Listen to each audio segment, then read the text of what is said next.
No, dinglehopper, it's for your hair. A walker's a zombie, so I don't think that's what it's called. Yeah, definitely what it is. Flora came down the steps ahead of him. That's just Alpha. She almost fell down. She's still new to walking. She had a gun in each hand. Her gray eyes were everywhere. Should have been in her head, but they were everywhere. Her head was down like an animal's coming to a fight. Her nostrils quivered. Her body coming down, not fast, not slow, kind of in between like medium, was balanced like a dancer's. She was a beautiful, fight-bred animal. Come out! Come out or I'll come and get you! And we decided to skip Red's line here. Oh, damn it. Spade. I want the first crack. I think he's gonna call her an old witch. Red, go! Stand in front of that gun! You know, Spade, just because you talk slow doesn't mean he is any less important to the script. Red, stand right in front of the gun. She's going to fire shots at you any second. Go for it. Stand right there.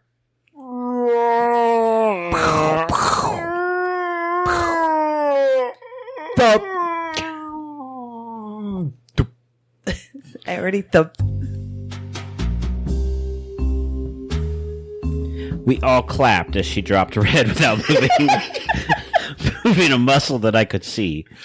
I guess the poor guy must have been a little feverish from his wound, running into that open like that firing wildly that I told him to. It's your fault, Spade. I felt heroic myself. Because you killed Red. Yes. I just aimed the best way I knew how from my ambush and squeezed the trigger.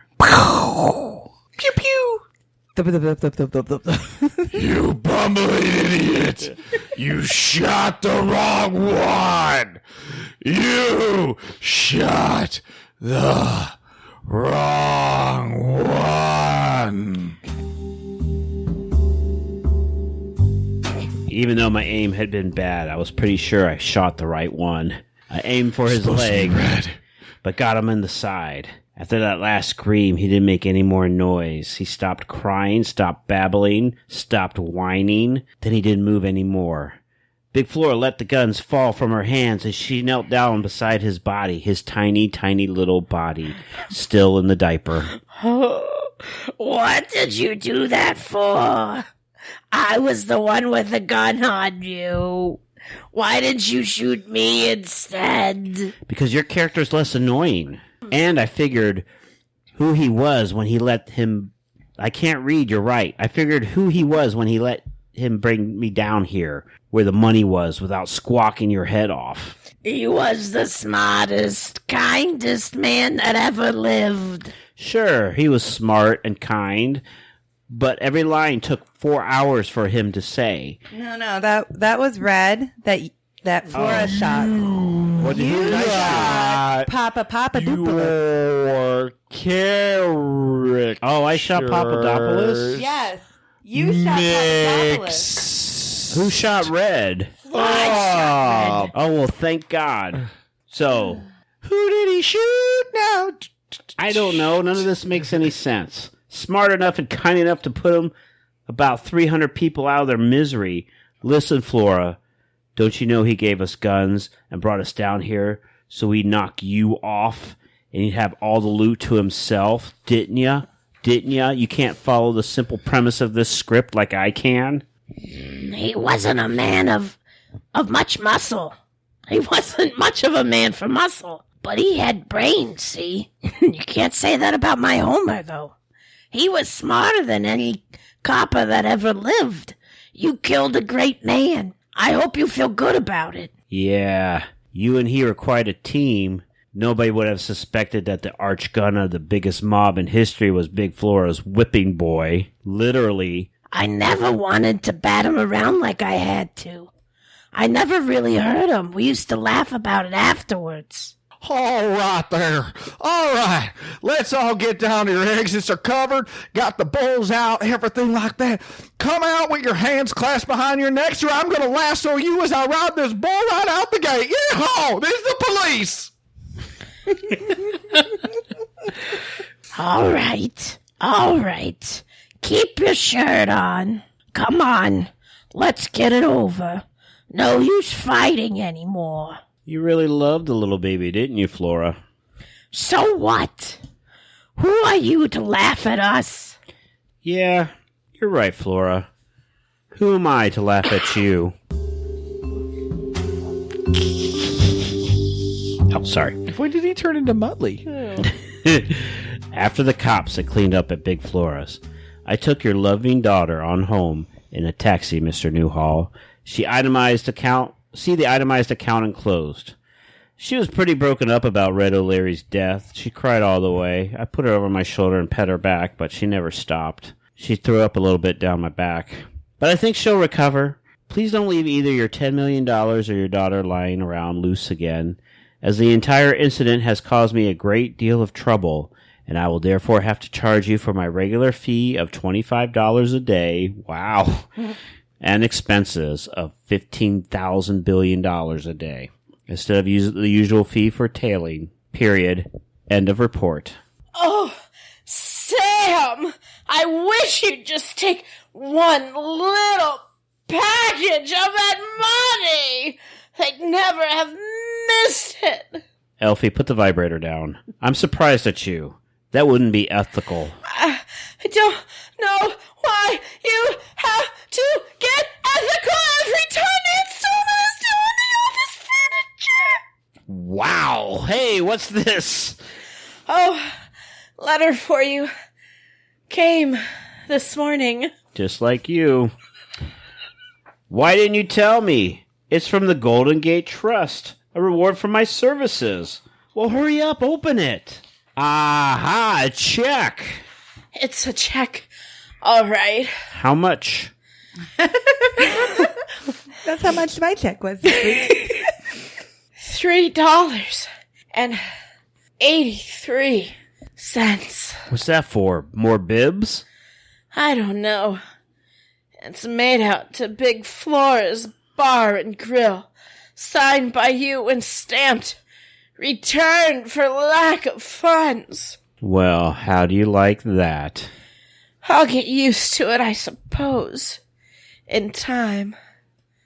Good night, Sam. Good night, baby cakes. Goochie goochie goo. Sleep tight. I'm going to read you a bedtime story. Nighty night. Good night, sweetheart.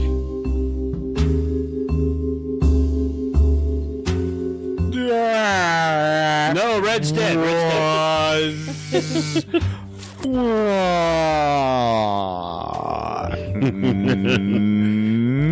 Was it fun? All right, who were your characters, Jail? You were Red. And I was Red. he talked like a whale. Talking. He was a man constantly moving in slow motion. And then Papadopoulos was Batman. Papadopoulos was Batman.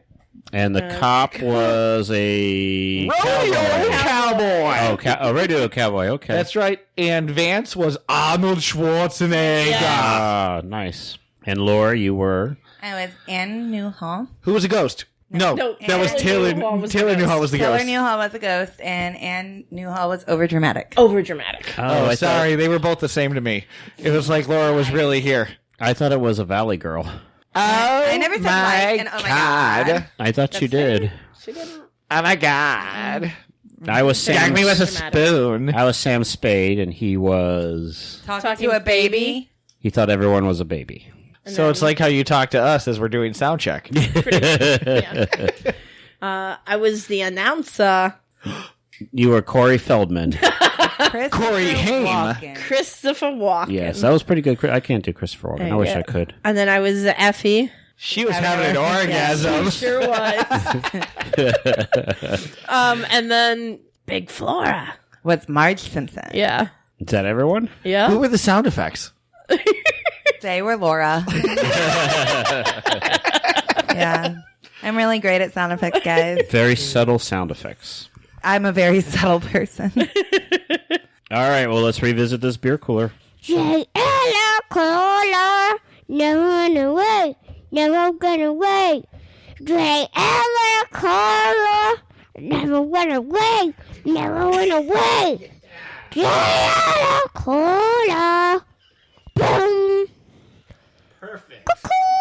All right, JL, what is this again? It is from Cigar City, their margarita goza. I'm going to say that faster just so this episode doesn't hit 2.5 hours. Too late. Too late.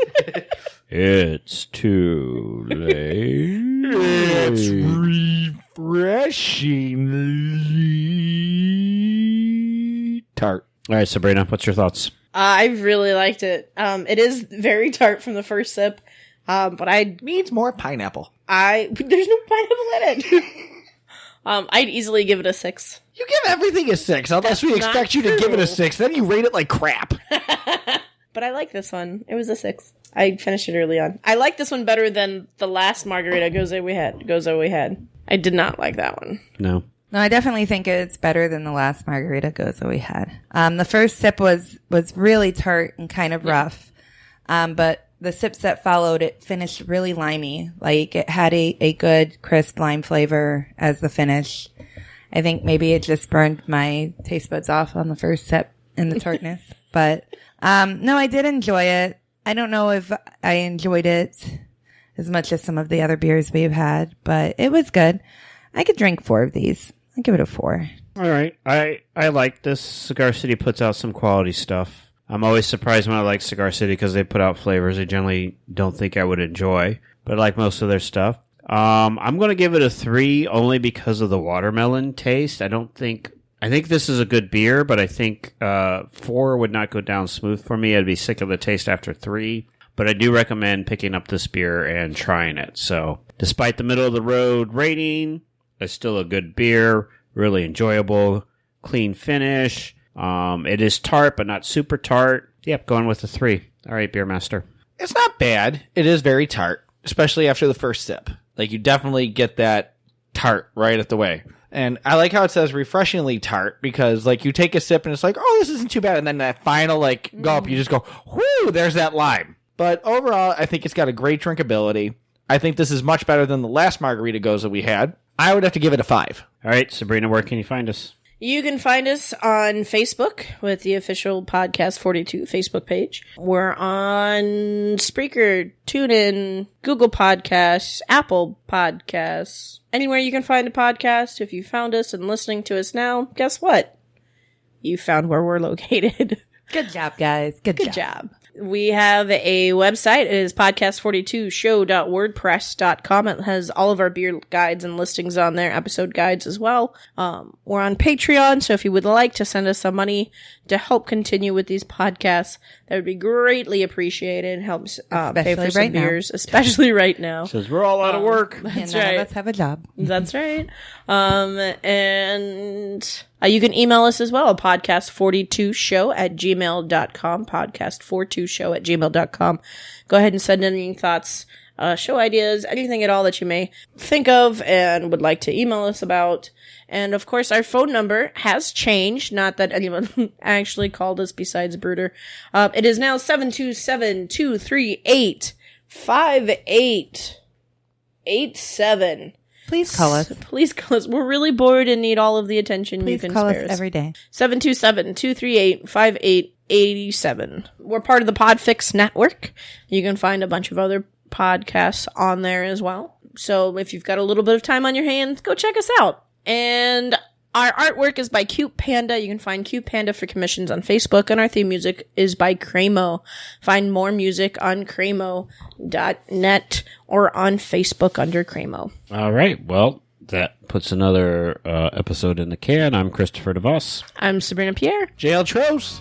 I'm Laura. Bye. Don't touch your face. Catch you on the flippity flop. Dong. Stay fresh, cheese bag.